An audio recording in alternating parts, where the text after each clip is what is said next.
Okay, here we actually crunched some numbers and some hands-on statistics. Now I'm going to back up and just talk a little more conceptually about the trade-offs between risk and return. To keep it simple, we're going to have a choice between two investments, investment A and B. And we could expand this to more investments, but it's easier to look at it in two dimensions, in two investments. And we're also going to start with mutually exclusive investments. And then later we'll look at diversifying between two, but we're going to keep it simple to start with and look at the red tractor and the green tractor. We're going to want one but not the other. If we choose A, we can't choose B. If we choose B, we can't choose A. So we're going to choose one, investment A or B. And we're going to evaluate this using a risk-return framework.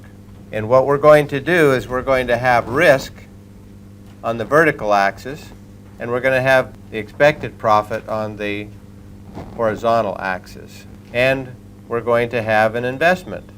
And this investment has an expected profit, but it also has a risk. Remember back we said that if our expected utility of our investments is a function of profit and risk. And so we see on this chart, we're going to see the trade-offs between these profit and risks. Okay, so we have investment A and we have investment B. And we're going to compare A and B, and we can only choose one of them. And we see that both A and B have the same expected profit, and we see that A and B have different risks, where B has a greater risk than A. So under that scenario where we're dealing with a risk-averse individual, which investment is chosen? Okay, we would choose A. Why? Because it has the same amount of profit with lower risk. So we basically say then that A dominates B. A risk-averse individual holding everything constant is going to take A over B because it, as we just said, has the same profit but lower risk. Now let's compare investment C and D. Okay, we see that investment C and D has the same risk, but investment D has greater profit than C. So which do we choose?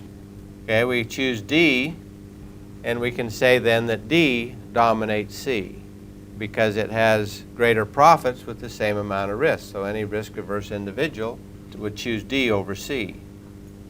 That was pretty easy and straightforward, right? But now let's compare investments A and D. Now which ones do you choose? A has lower profit than D, but also has lower risk. Okay, so now it's not quite so easy, is it? You know that you're not going to choose B and C because they're dominated by A and D. But how do you choose between A and D? Which one's better? Well, if you want lower risk, you go with A, but that gives you less profit. If you want more profit, you go with D. So how do you choose? In that particular case, the choice then between A and D depends on the risk-return preference of the individual. Somebody that is extremely risk-averse would choose A because the extra return associated with D doesn't compensate for the extra risk to that particular individual. However, an individual that is risk-averse but less risk-averse than another individual may choose A because even though there's more risk, the extra profit compensates that individual to take on that additional risk. We've now figured out if you're comparing in that context profit and risk.